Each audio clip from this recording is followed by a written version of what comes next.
Today we are beginning a new sermon series through the Bible, fall into the Old Testament, spring into the New. So during the coming year we're going to go all the way through the Scripture, Old Testament until Christmas time, and after that, the story of Jesus and then the early church. So where do you begin but in the beginning? So today we read from the very first chapter of Genesis, and I invite you to hear the Word of God.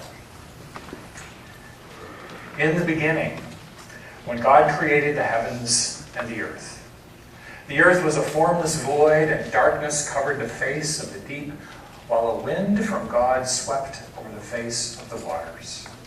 A wind from God. You know, the word in the Bible, both the Hebrew and the Greek. The word wind also means spirit. The Spirit of God sweeping over the waters. You think that, and then you think about the Gospel of John, how that starts. In the beginning was the Word, and the Word was with God, and the Word was God, and nothing was made. Nothing was made without the Word that we know as Christ. And I wonder if something's happening there right at the beginning with God and the Spirit and the Word. Creation happens somehow out of the interplay that happens within God.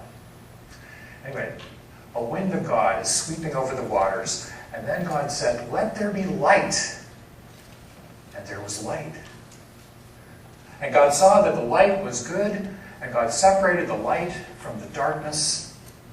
And God called the light day, and the darkness He called night. And there was evening, and there was morning, the first day. And then we continue reading later. After God creates every single thing, the sun and the moon and the stars, God causes the earth to rise out of the waters. And every time God creates something, God says, "That's good. That's good." Except He didn't speak in English, He spoke in Hebrew. So He said, "That's tov." So, just for fun, so when God creates the sun and the moon and the stars, God said, "That's tov." Oh, you are good. When God causes the earth to rise out of the seas, God looks at it and says, "That's tov." And when God creates all the living things, creeping things on the ground and swimming things in the seas and flying things in the air, God says, "That's tov." All right, you got it. Then God said, "Let us make humankind," and the word for humankind is Adam. "Let us make humankind in our image, according to our likeness, and let them have dominion over the fish of the sea, and over the birds of the air, and over the cattle, and over the wild animals of the earth, and over every creeping thing that creeps upon the earth." So God created humankind in His image. In the image of God, He created them. Male and female, He created them. And God said to them, God blessed them, and God said to them, "Be fruitful and multiply and fill the earth and subdue it. And have dominion over the fish of the sea and over the birds of the air and over every living thing that moves upon the earth." God said, "See, I have given you every plant yielding seed that is upon the face of the earth, and every tree with seed in its fruit. You shall have them for food. And every beast of the earth, and to every bird of the air, and to everything that creeps on the earth, everything that has the breath of life, I have given every green plant for food." And it was so. God saw everything that He had made, and indeed, it was very good. And there was evening, and there was morning, the sixth day. The word of the Lord. Thanks be to God. Pray with me. O Lord, may the words of my mouth, the meditations of all of our hearts be acceptable in Your sight. You are our rock and our Redeemer. Amen. So much to say, so little time. What does the creation story say to the scientist, to the philosopher, to the man or woman of faith? Because I think there's at least a little of each of those in all of us. Science and faith. How do I believe How do I believe the Bible when sometimes it seems to fly in the face of science? Doesn't science really explain everything today? Well, we Presbyterians have something important to add to this conversation. I've mentioned this before, I'm mentioning it again because it's important. John Calvin, the founder of our faith, of our Presbyterian branch of our faith, I should say, looked back to the Scripture, Paul's letter to the Romans, looked back to Augustine, and he said, God really has not one book, but two books. The Scripture, obviously, the first book. But the second book is the book of the world around us, the book of nature, the book of science. Because for Paul and Augustine and Calvin and for us, if you see things with the eyes of faith, then everything leads to God. We don't have to be afraid of learning or knowledge or what science might discover because that is God's other book. Everything we can learn about the world around us is God's book. And all those roads lead to God. We don't really have a stake in what scientists discover. Everything they discover is fascinating and amazing because it opens a new door and sheds a new light on the way God has put together this amazing universe in which we live. Now, the ancient Hebrews weren't all that worried about the scientific question. But what they were interested in was what this story tells us about who God is and who we are. The existential question. And today, aren't we really interested in the same thing? Whether we believe Genesis literally, whether we try to harmonize it with science, or whether we say it's a different kind of truth that Genesis offers us. Aren't we really interested in who God is and who we are and what the connection is between us from the very beginning? I mean, when an evolutionary biologist like Richard Dawkins, who wrote the book The God Delusion, or philosophers like Daniel Dennett, when they say science is giving us all the answers we need, don't we really want more than scientific answers? Don't we want to know more than how the world came to be or how things started? Don't we really want to know why? Why am I here? Is there a purpose? Is there a reason? Is there something more to this world than I see, or is this it?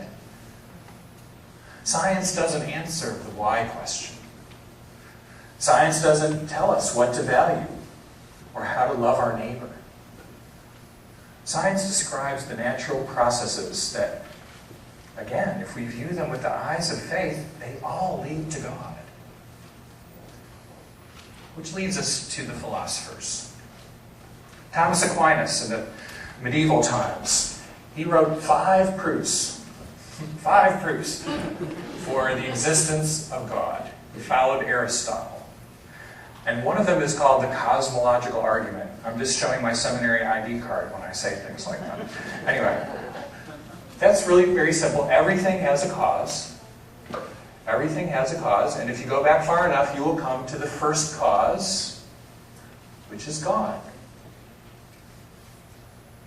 Now, for a lot of people, that makes a lot of sense. But if you're a philosopher, it doesn't work as a proof for God. The reason it doesn't work as a proof for God is because of the question that every 5-year-old asks when you talk about God making everything. What do they ask? Who made God, right?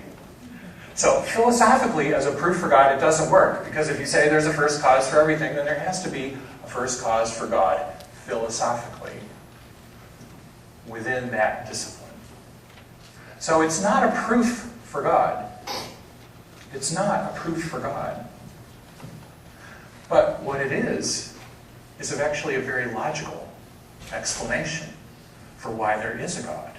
Just because it's not a proof for God doesn't mean it's not so. So when we look at this world around us, amazed as we are, and you think, doesn't this have to have started somewhere? Doesn't there have to be something behind this? Why is there something instead of nothing? I keep reading and listening for the answer to that question. And there are some physicists out there talking about a self-created universe. But when I read their explanations, they sound really hollow to me. I don't think anybody's really answered that question. Why is there something instead of nothing? Although I think Genesis answers that question pretty well. But even if there is a scientific explanation, even if there is some way that the creation is somehow self-creating, that still doesn't mean God isn't part of that process, that God isn't behind that whole process. A loving and creating God is still, despite what some would say, is still a logical, rational explanation for why we're here. Pascal was a French mathematician back in the 17th century, and also a philosopher and very much a believer. Pascal said that faith is not contrary to reason, it's not contrary to logic, but it goes beyond it. It goes beyond it. And believing in a creating, loving God is a perfectly logical and rational explanation of why you and I are here, why anything at all exists. So let me say that you can be a scientist, you can be a philosopher, you can be a man or woman of faith all at the same time. All at the same time. Without compromising any of those roles. I mean, as people of faith, we are interested, fascinated even by the science. Some of us get into the philosophy part. But we're most invested in the question of who we are and whose we are. What does our book tell us? What does our book tell us about God and about us and about what we have to do with each other? Who is God? God is obviously in Genesis a God of power. I mean, he flings the stars into the sky, causes the earth to emerge, creates light. A God of great power. And yet, from the very beginning in Genesis, God refuses to use his power to coerce us into being the people he wants us to be, to cookie-cutter us into obeying. No, right from the very beginning, God gives us the freedom to be whom we will choose to be. God will not coerce us, will not force us to do his will. Life is a gift, freely given. And God will not have any part of forcing us to do anything. And you see that most powerfully in the person of Jesus, who comes to give his life for the life of the world, but will not force us to believe, will not force us to spare his life even, but freely gives up his life on the cross. So from the very beginning, God is a God of power, and yet it's a different kind of power. A very different kind of power. The power of love. God creates out of joy, out of delight. You can almost picture God just running around the universe, flying among the stars, flinging them up in the air. Okay, I know this is anthropomorphic language. It didn't happen exactly that way, and yet there's something very true about it. There's something very true about it. The Psalms 65 says, "The morning and the evening shout for joy unto the creation." In Job we read, "When God created the heavens, the morning stars sang together, and the sons of God shouted for joy." There's a great joy through this whole creation story, and the tov, and the goodness of it all. I remember reading once about a college professor who was hiking in the mountains, and he was in this beautiful, wonderful place. And he was sort of overcome with it all, and he was also alone, so he could do this. But he confessed it later. He was so overjoyed just with being in this beautiful place that he ran around blessing, touching everything he could and blessing it. The trees, the earth, the rock, the water, just blessing it, blessing it, blessing it, sort of in an echo of the joy and the delight that God clearly takes in the world that He has made. And the world is good. The world is not a place to be escaped. The world is a good place. Everything about it is meant to be good. We human people, we talk about original sin, but before original sin, there's original goodness. We'll get to the sin part in a couple of weeks. But there's original goodness. Everything about this world is good. And it's meant to be enjoyed and appreciated. And God is a blessing God. There's 3 times in the story where God blesses things. He doesn't bless the stars and the earth, interestingly enough. He blesses all the living things. He blesses human beings. And He blesses the Sabbath. And last, of course, God makes humankind in His own image. Who are we? Who are we? We are created. We are not this random collection of amino acids that suddenly happen to coalesce purely by chance. No, we are people who are here with a purpose. We are here with a calling. It's not an accident. This life is a gift that has been given to us. We're made in God's image, male and female. You notice there's no gender in God. We're free. We have a purpose. That purpose, we're made for relationships. Just as there is love within God, within the Father, the Son, and the Holy Spirit that spills over into creation, we too are made not to live alone, but to love, to live together in community. We're meant to use the power that God has given us in the same way that God uses it. Not coercively, not abusively. So who is God? Who are we? Genesis tells us that life is a gift. It's a gift we have been given, and there is a giver. And if we really know that, if that's really true, don't we want to live a life of gratitude? We don't have to be here, but here we are. Your life is a gift freely given. So what will you do with this freedom? What will you do with this calling to live as a child of God? What will you do with this one precious gift that is yours now and for heaven only knows how many more days? What will you do with it?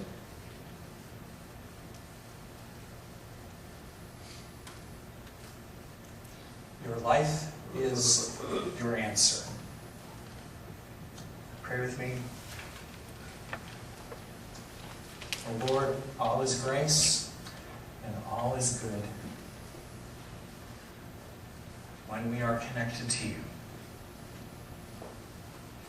Let us, O Lord, live this life as the precious gift that it is, for your sake, for the world's sake, and yes, for our sakes.